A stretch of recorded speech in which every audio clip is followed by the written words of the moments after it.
temos 4 irmãos, todos 4 pra se amar. Irmã terra, irmão fogo, irmã água, irmão ar. Nós temos 4 irmãos, todos 4 pra se amar. Irmã terra, irmão fogo, irmã água, irmão ar.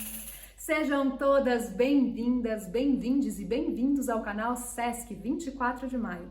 Essa é a websérie Nasci pra Contar, Contarei, que traz histórias inspiradas nos 4 elementos da natureza, contadas por 4 contadores de histórias de diferentes partes do Brasil. E o tema de hoje é a terra, nossa mãe maior, nossa casa comum. É dela que brotam todas as águas e todo o nosso alimento. Ela sustenta tudo o que existe. E também inspira muitas histórias. O roraimense Cristino Wapichana nos conta a história indígena Casas de Terra. Luciano Pontes, diretamente de Recife, nos conta a história Uma Andorinha Só. O carioca José Mauro Brant conta a história africana Mahura, a filha da terra. Eu sou Naira Carneiro e daqui de Brasília conto a história indiana A Árvore de Amrita. Que essas histórias inspirem nosso caminhar na terra.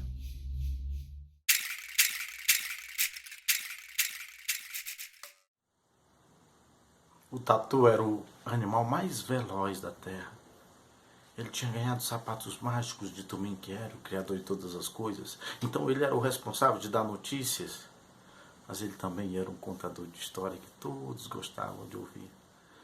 Especialmente os pequeninos, os filhotes dos bichinhos, que quando ele ia na comunidade se juntavam para ouvir história, e ele contava em uma dessas histórias que quando ele fosse sair, ele ia fazer alguns túneis no centro da comunidade. E aí ele ia sair.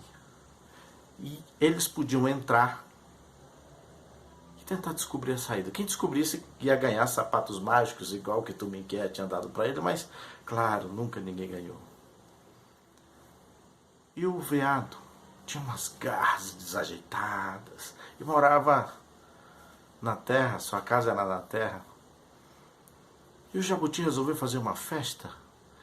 E o tatu capache foi levar todos os convites. E lá, quando aconteceu toda aquela festa bonita, o tatu, ele estava desafiando, quis desafiar o tamanduá não, o veado. Ele falou, olha, eu queria fazer uma apostinha contigo, vamos fazer uma apostinha, para ver quem nada ao rio e volta primeiro, cava um buraco onde 2 antas não se encostam uma na outra e uma corridinha. Claro, o veado sabia que não ia ganhar na corrida. E durante a festa, o veado foi lá, onde todos deixavam os sapatos antes de entrar na festa, pegou os sapatos do tatu. E aí de manhã cedo, foram lá para a competição e o jabuti, que era o dono da festa, também ia ser o que ia organizar a competição. E aí deu a partida e caíram na água os 2 bichos, tatu e o veado, e nadaram, e nadaram. O veado chegou lá e voltou. E o tatu também veio atrás. O veado, quando chegou, cavou aquele buraco com uma dificuldade. O tatu, quando chegou, já cavou muito rápido aquele buraco. E aí, quando o veado terminou, já saiu na última prova, que era a corrida, claro, e foi-se embora. E o tatu começou a correr também. Só que com os sapatos desajeitados, correu. Depois que ele parou de ouvir a torcida dos pequeninos, ele parou na beira do igarapé e ficou pensando, puxa vida, o que aconteceu? Eu cavei aquele buraco muito rápido. E eu não corri quase nada. O que aconteceu? Ele olhou pro sapato dele, aquele sapatão desajeitado, com umas garras assim, diferentes, grandes. E ele ficou pensando, puxa, será que eu volto lá com os pequeninos e eles vão ver isso aqui? O que eles vão achar? Ele resolveu não voltar. Então ele cavou um buraco e aí resolveu ficar ali escondido do mundo, de tudo, por um tempo. Depois ele resolveu sair e começou a ver novamente o mundo, todas as belezas do mundo, e aí ficou lá um tempo. Quando ele retornou para a casa dele, ele ouviu que lá de dentro do buraco vinha sonhos de roedores se alimentando. O tatu ficou pensando, será que eu expulso, não expulso? Mas a terra é tão generosa. E eu com essas garras posso cavar rapidamente. E ele descobriu que podia cavar muitos buracos. E aí o tatu cavava um buraco, descansava e aí saía. E em cada buraco que ele cavava, ele deixava um pouquinho de si para esse mundão tão grande, com essa terra tão generosa. Dizem os nossos velhos que o tatu foi o mais divertido e o mais veloz entre todos os animais da terra. Assim, conta os nossos velhos que é a história das casas feitas na Mãe Terra.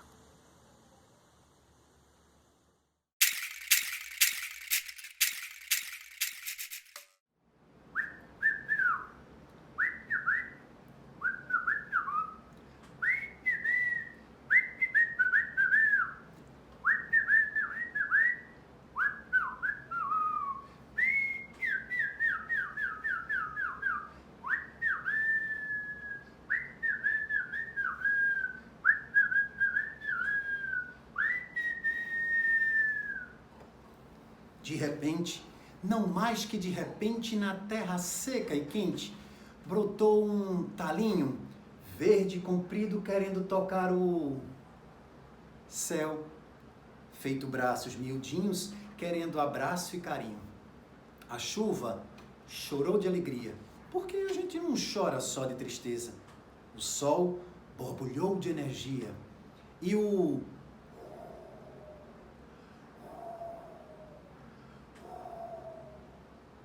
vento acalentou no balanço ventania.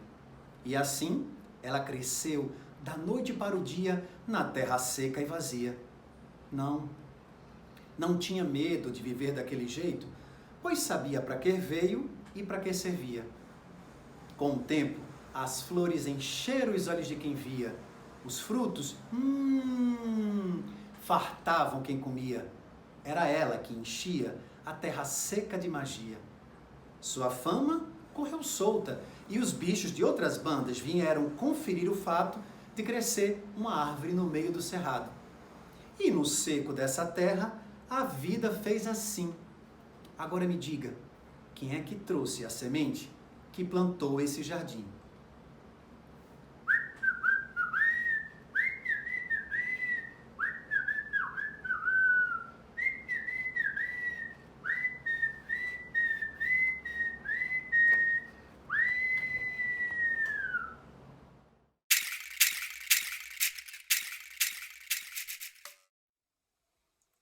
Há muito, muito tempo atrás, o céu vivia junto com a terra. As suas filhas, as nuvens, gostavam de correr pelo chão, jogar com os meninos e se prender nos ramos das flores. A sua outra filha, a chuva, gostava de molhar os outros escondida na copa das grandes árvores. E o seu maior prazer era brincar com as águas dos rios. A terra e o céu prestavam pequenos favores um ao outro como se fossem bons vizinhos. Por exemplo, se a seca era prolongada, a terra dirigia-se diretamente ao céu, pedindo-lhe que regasse os campos e alimentasse os animais. E o céu enviava a chuva. Mas um dia, a terra teve uma filha, Mahura, tão inteligente, tão bela, mas ela tinha um quase defeito.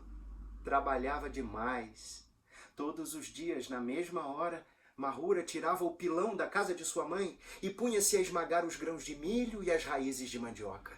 E trabalhava incansavelmente. Mas o seu pilão era grande, tão grande, que cada vez que ela levantava o socador, ele batia dolorosamente na cabeça do céu. Ai, desculpa, céu. Podes fazer o favor de se afastar um pouco? É que eu não tenho espaço suficiente para o meu pilão. E o céu, resmungando, esfregando o galo que a moça lhe fizera na testa, erguia-se um pouco. E Mahura continuava trabalhando. 1, 2, 3 pancadas de pilão. Ai, céu, desculpa mais uma vez. Será que você pode se afastar só mais um pouquinho?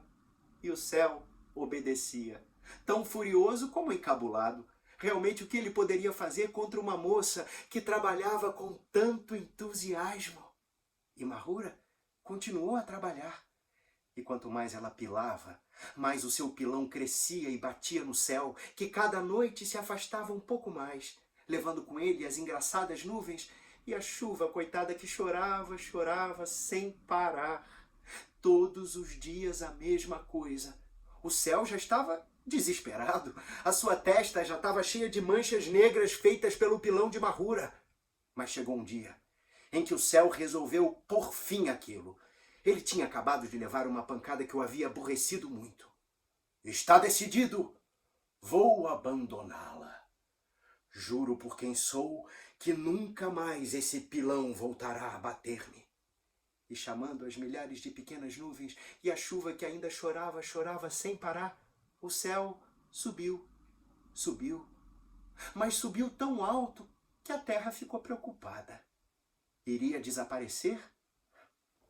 Quanto a Mahura, a filha da terra, continuou junto com sua mãe a socar os grãos e as raízes, mas chegou um dia em que ela mesma sentiu saudades do céu. As nuvens cumprimentavam ela de tão longe e a chuva nem falava mais, cansada de cair de tão alto. Então, Mahura resolveu pedir desculpas ao céu. Tirou do leito de um rio uma pepita de ouro e de uma caverna um pedaço de prata. A pepita deu o nome de Sol e a prata, Lua. E depois ela os arremessou longe, muito longe, com mensagens de amizade para o céu. Agora, se vocês não acreditam nessa história, deem uma olhada no céu numa noite estrelada e vocês vão poder observar que as estrelas tão brilhantes no firmamento não são mais do que cicatrizes feitas pelo pilão de Mahura. E além do mais, não se diz que o sol brilha tanto quanto o ouro e a lua como a prata, mas o céu nunca mais voltou à terra.